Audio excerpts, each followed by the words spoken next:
Assalamualaikum warahmatullahi wabarakatuh. Selamat malam Bapak Ibu dan rekan-rekan sekalian. Di sini kami dari kelompok Nur Ican yang beranggotakan saya pribadi Gilang Jafar Prasetya. Kemudian ada Devin Nur Alim, ada Fadil Firmansyah Razak, ada Chandra Auren Akbar, dan yang terakhir ada Farhan Nur Ihsan. Di sini kami akan menjelaskan dari proposal final dari mata kuliah pengantar manajemen dan proyek dengan judul Rekam Medis Elektronik Klinik Mutiara. Pertama, dari segi latar belakang, seiring dengan perkembangan teknologi informasi, berbagai bidang, termasuk kesehatan, semakin bergantung pada sistem digital untuk mendukung operasionalnya. Salah satu penerapannya yang penting adalah dalam pengelolaan rekam medis.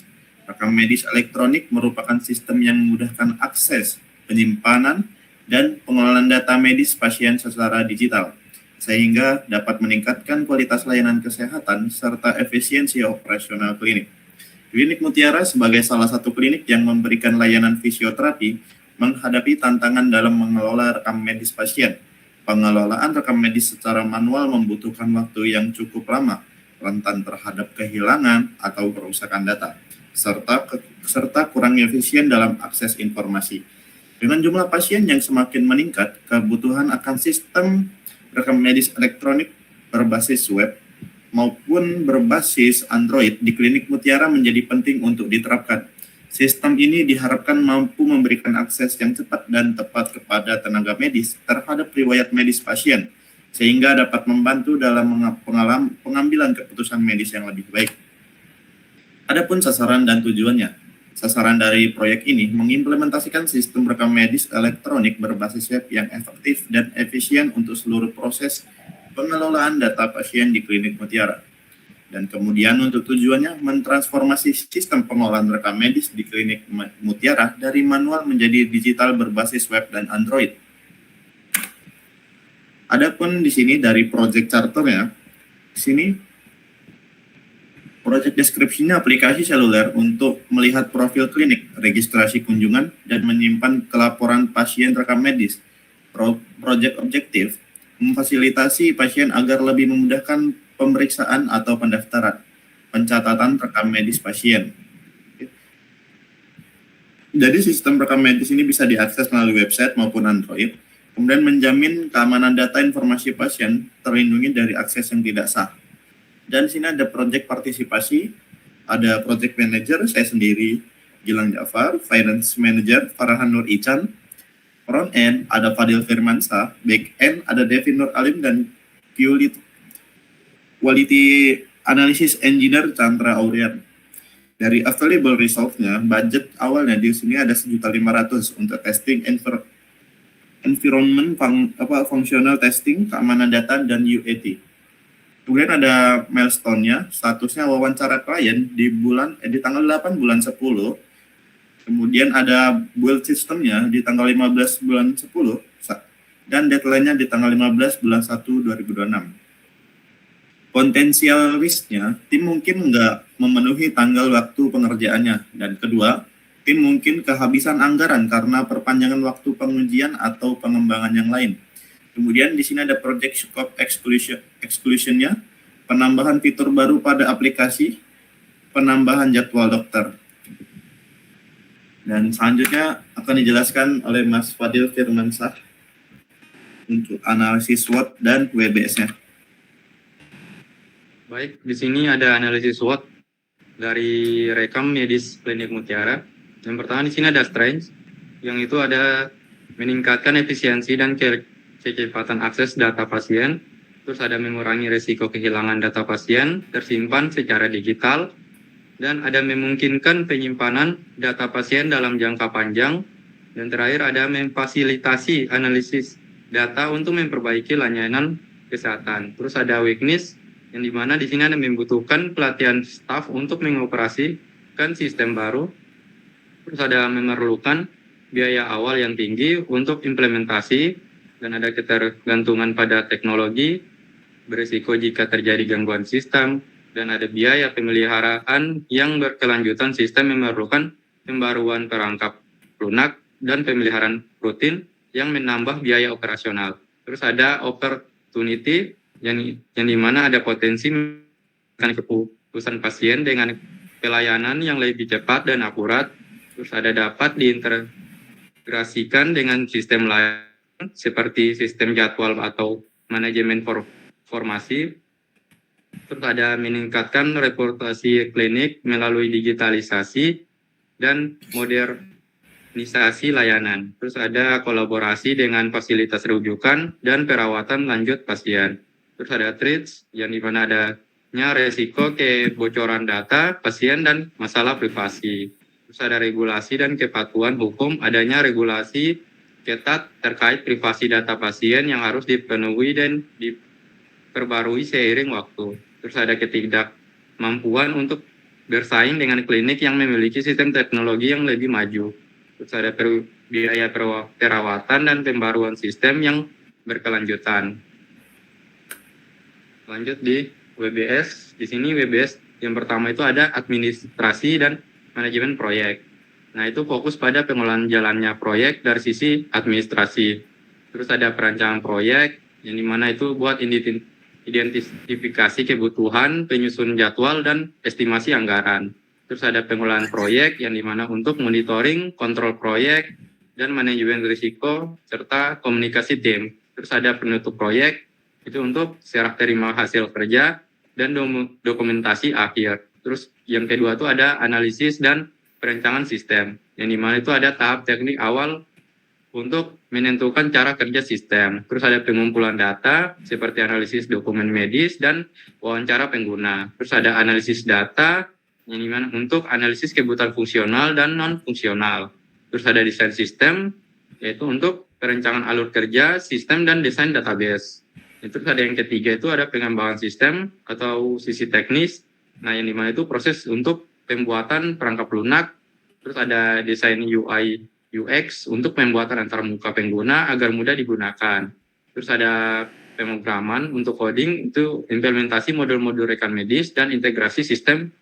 Terus ada pengembangan fitur, nah, di mana ini tuh termasuk fitur pencarian pasien dan riwayat pasien atau riwayat medis. Nah, terus ada yang keempat itu ada pengujian dan implementasi. Nah, di pengujian dan implementasi ini ada memastikan sistem berjalan tanpa kesalahan.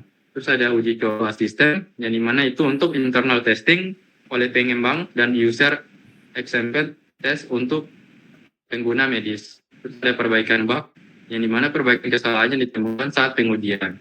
Terus ada pelatihan pengguna untuk edukasi kepada staf, rumah sakit atau klinik tentang cara pakai sistem. Dan terakhir, yang kelima ada pemeliharaan dan dokumen. Nah, di mana itu dokumen itu setelah sistem resmi digunakan. Terus ada dokumentasi teknik, yang dimana untuk layanan bantuan atau help desk jika ada kendala teknis. Nah, terus ada pembaruan sistem, yang dimana untuk update fitur secara berskala sesuai kebutuhan medis terbaru. Terus ada terakhir ada keamanan data untuk pemilihan rutin pada server dan perlindungan data pasien. Baik, selanjutnya akan dibaca oleh para Nur Ica. Oke, untuk selanjutnya ada responsibility matrix. Tujuannya itu untuk memetakan peran setiap anggota terhadap tugas atau hasil kerja tertentu. Itu terdapat pada kolom atau perannya itu ada project manager, ada project owner, ada front end developer, back end developer, data analyst, dan QA atau tester. Untuk baris atau tugas sendiri itu mencakup seperti vision, use case model, use case specification, use case realization front end development, ada back end development, data analysis dan reporting, testing and QA, dan development. Itu juga ada kode atau simbol, itu A atau formally accept, itu artinya pihak yang memiliki wewenang untuk menyetujui atau menerima hasil akhir.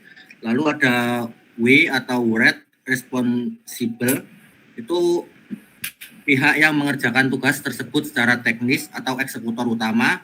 Lalu ada C atau contribute atau review, itu adalah pihak yang memberikan masukan, meninjau atau membantu, tetapi bukan penanggung jawab utama. Next.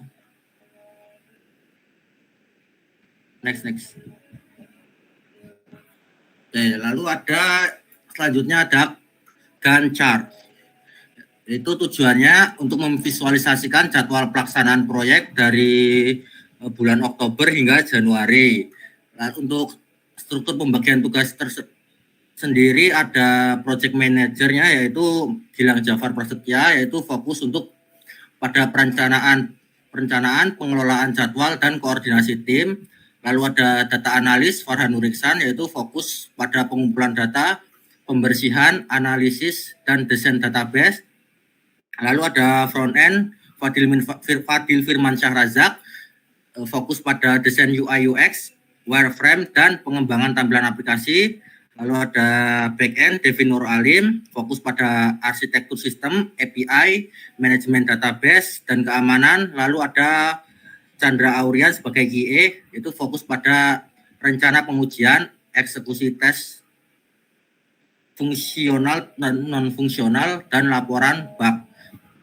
Lalu untuk ada kode status warna.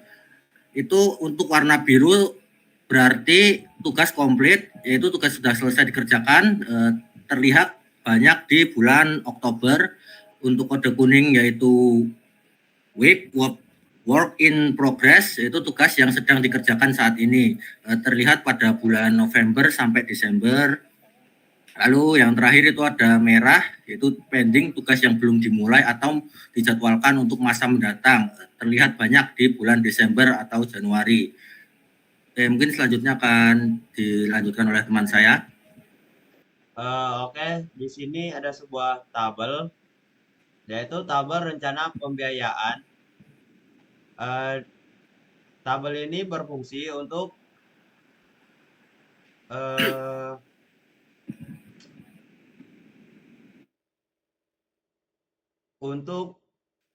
menghitung biaya yang dibutuhkan. Misalnya di sini ada aktivitas di front end development, yaitu desain UI UX. Terus ada sub activity-nya membuat portofolio aplikasi. Jumlahnya ada 1, biaya per unitnya ada 500. Total biayanya 500. Penanggung jawabnya Fadil Firmansyah Razak. Lalu di back end development itu ada desain dan manajemen database. Subaktivitasnya membuat diagram ER. Jumlahnya ada 1, biaya per unit 500. Lalu totalnya juga 500. Penanggung jawabnya saya sendiri, Devin Nur Alim. Lalu ada manajemen project. Aktivitasnya perancangan project. Subaktivitasnya membuat rencana kerja. Jumlahnya ada 1, terus biaya per unitnya 300. Penanggung jawabnya Gilang Jafar Prasetya. Lalu ada quality dan testing, yaitu pengujian manual. Lalu sub aktivitasnya adalah menyusun kasus uji. Biayanya adalah 50. Lalu di penanggung jawabnya Chandra Aurian Akbar.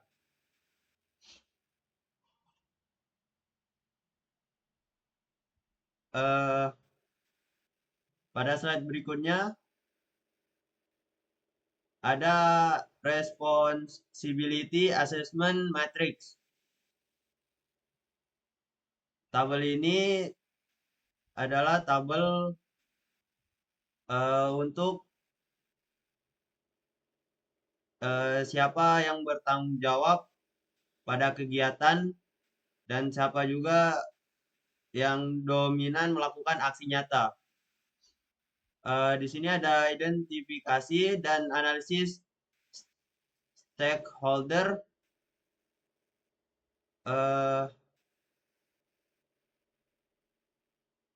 lalu perancangan proyek, pengumpulan data dan pemrosesan data, lalu desain wireframe dan mock up UI, lalu ada desain arsitektur sistem, dan juga penulisan rencana pengujian. Pada di sebelahnya itu ada tim pengembangan, yang dimana R tadi sudah saya jelaskan siapa yang bertanggung jawab, dan P siapa yang dominan melakukan aksi nyata. Terus ada tim QA, yaitu quality. Lalu ada PMO. Mungkin sekian dari saya. Akan dilanjutkan oleh Chandra Orian Akbar. Oke, di sini lanjut ke alokasi sumber daya. Yang pertama itu ada peran project manager yang diambil oleh Jafar Prasetya. Tugas utamanya itu untuk memimpin proyek, mengelola anggaran, waktu, dan koordinasi tim. Keahliannya itu pengalaman manajerial, komunikasi, proyek TI. Habis itu ada front end developer yang diambil oleh Fadil Firman Razak. Itu tugas utamanya untuk mengembangkan antarmuka pengguna aplikasi UI atau UX dengan keahlian itu dalam HTML, CSS, dan juga JavaScript. Setelah itu ada back-end developer yang diambil oleh Devin Nur Alim. Tugas utamanya untuk membangun dan mengelola server, database, serta API. Keahliannya itu pengalaman di pengembangan back-end dan database. Habis itu ada data analis yang diambil oleh Farhan Nur Ihsan. Tugas utamanya itu untuk menganalisis data pengguna dan memberikan insights untuk optimasi aplikasi. Keahliannya dalam analisis data dan statistik. Yang terakhir itu ada quality asuransi atau testing, itu diambil oleh Chandra Lorenzo Akbar. Tugas utamanya itu untuk melakukan pengujian aplikasi untuk memastikan tidak ada bug dan aplikasi berkualitas. Keahliannya itu pengalaman dalam pengujian perangkat lunak. Lanjut, Mas. Habis itu ada alokasi alat dan teknologi. Kategori alat di sini ada pengembang aplikasi, alat atau teknologi yang digunakan itu Android Studio, Xcode, Visual Studio Code. Deskripsinya itu platform untuk pengembangan aplikasi Android dan iOS. Habis itu ada pengembangan backend, itu softwarenya itu Node.js, Java, Python, MySQL, dan MongoDB. Deskripsinya itu alat untuk pengembangan server side, backend, dan juga database. Setelah itu ada desain UI atau UX. Untuk softwarenya itu ada Adobe XD, Figma, dan Sketch. Deskripsinya alat untuk desain dan prototyping UI atau UX.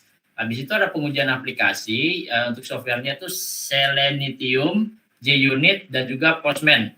Deskripsinya alat untuk pengujian funksionalitas dan API.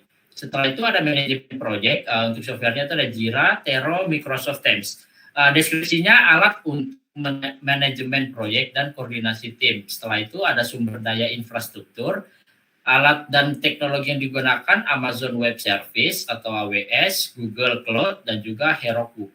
Deskripsinya platform cloud untuk hosting aplikasi, server, dan juga database. Setelah itu yang terakhir ada keamanan dan juga API, itu menggunakan Auth 2.0, JWT, JSON, Web Tables. Deskripsinya alat untuk pengelolaan keamanan aplikasi dan autentikasi. Setelah itu ada estimasi biaya proyek, sumber pendanaan proyek. Proyek ini akan didanai melalui beberapa sumber pendanaan. Yang pertama itu pendanaan internal, investasi dari anggota tim, pengembang atau perusahaan yang terlibat dalam proyek. Yang kedua ada pendanaan mitra, kemungkinan kerja sama dengan penyediaan layanan cloud, software house, atau investor eksternal. Yang ketiga itu pendapatan aplikasi, pendapatan dari biaya langganan atau transaksi yang dikenakan kepada pemilik klinik dan penyewa. Untuk total dan aktivitasnya itu ada pertama project manager, itu mengelola proyek dari awal hingga selesai, jumlah 1 orang dengan harga satuan yaitu 4 juta dan total biaya 4 juta. Setelah itu ada analis untuk melakukan analisis kebutuhan dan juga kelayakan sistem.